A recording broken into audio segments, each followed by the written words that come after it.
Oh, hello, this is Tak Chung from Walk with Tak. Welcome to my YouTube channel. If you enjoyed this video, please like, subscribe, and share. Please feel free to write to me at walkwithtak@gmail.com if you have any question about this video or any other video that I have posted in the past. If you have any videos that you would like me to make, please let me know. I'm looking forward to hearing from you. The goal of my YouTube channel is to help you to make home cooking efficient, practical, and creative. And the best way to do this is to combine the 4 attributes of my fast cooking system, which is flavor chasing, advanced prepping, stir frying, and template-based cooking. Now, advanced prepping is really important. In this case, I'm going to show you how to cook a dish that with beef and different vegetables. Now, first of all, is that through advanced prepping, the most important thing is that you will have all the ingredients available to you as efficiently as possible. For example, in this case for beef, the cut of beef that I use is a sirloin tip. Now, in order to make the beef ready as soon as you enter into the kitchen to cook, is that you cut the beef up into what you would like for stir frying. In this case, I cut them up into thin slices. Now, as soon as you bring the beef back from the supermarket, instead of freeze it right away, is to cut it up first. This will not affect the quality of the beef, but most importantly, that it will allow you to have the beef anytime you want. And the idea is very simple. After you cut it up into the piece that you want, you're going to freeze it. In this case, I'm going to freeze it in a Ziploc sandwich bag. Now, I usually use beef as more like a condiment rather than as a main ingredient. So I'm only going to use about somewhere between 6 to 8 ounces of beef to cook a dish.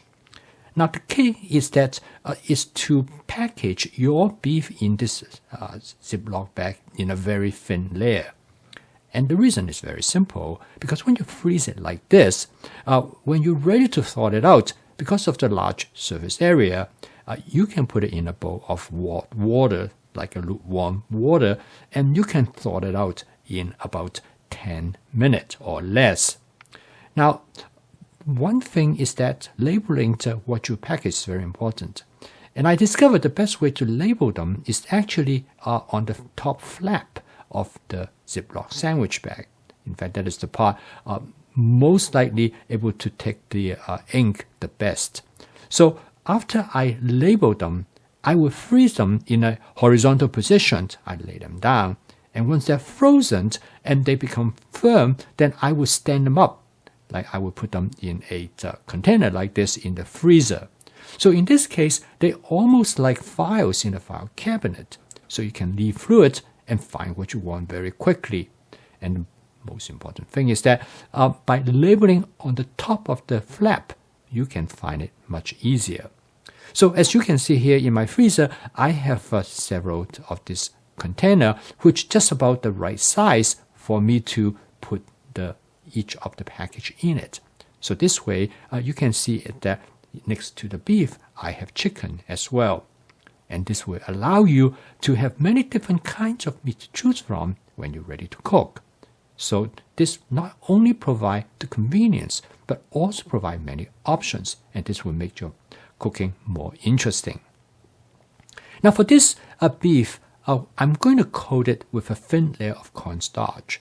Now that is very important, particularly in this beef, I noticed that it's a little bit moist, and coated with cornstarch will absorb the moisture, and this will allow you to sear the meat much better. I'm going to cook this in my Cuisinart 14-inch stainless steel wok. Now this wok has a lot of advantage, and the reason I like this wok is because it has a large flat bottom surface area and it's frequently known as a wok pan. Over the years, I have tried many different kinds of woks, both in terms of material as well as the bottom surface of the wok. The traditional Chinese wok has a round bottom surface area, and the reason for that is that the round bottom will allow it to fit into the traditional wok stove, which basically is a hole with flame come from the bottom. And in the past, usually wood is being used as a source of heat. However, modern days kitchen stoves are designed for woks or designed for cooking utensil with a flat bottom surface area. So a round bottom wok really does not work. And furthermore is that a wok with a flat bottom surface area are far more versatile because now you can use it almost like a small frying pan.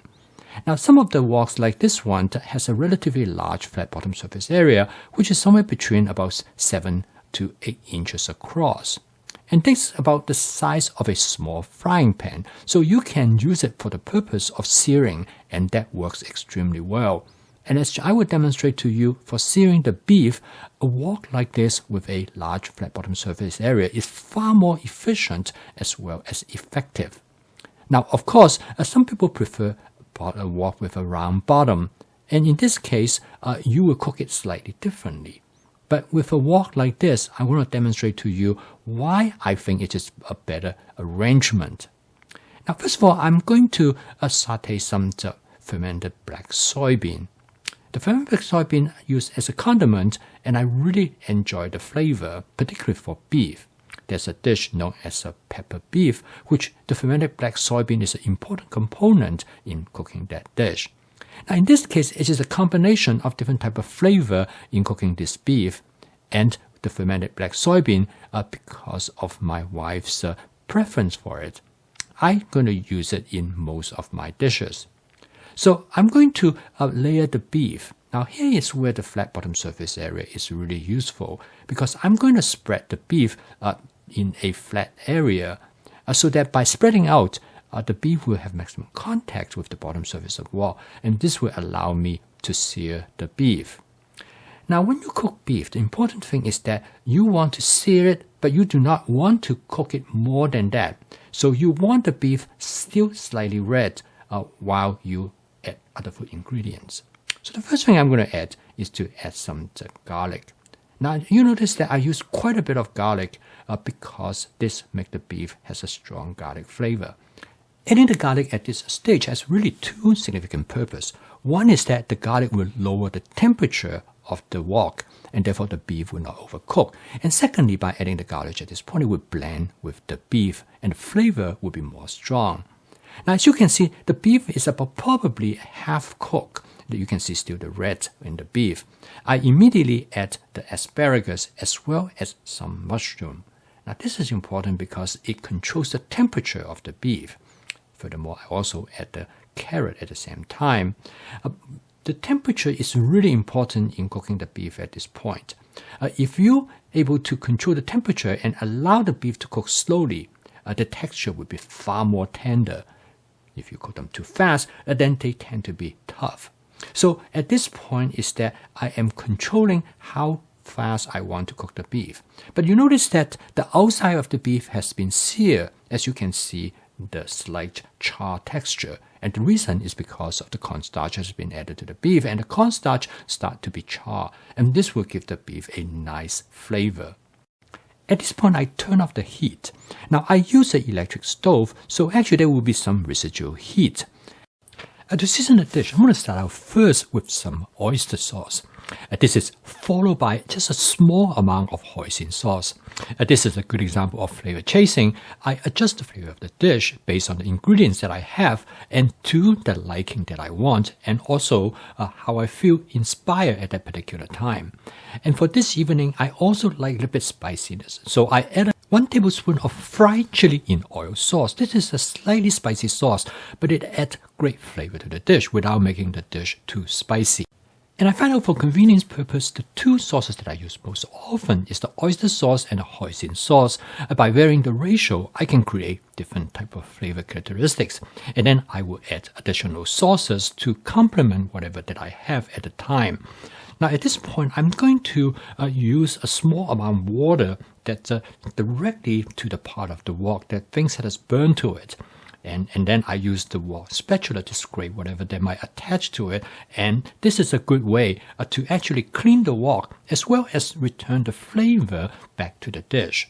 I call this method spot cleaning, and sometimes this method is also referred to as deglazing, but it's not exactly quite the same. So now the dish is done. The total cook time is only about 5 minutes. Now all of this is possible is because of advanced prepping. Now, when you use advanced prepping, you can have all the ingredients available to you before you start to cook.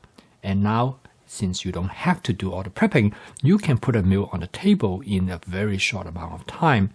In cooking this dish, probably the part that actually turned out to be more time-consuming is to thaw out the beef.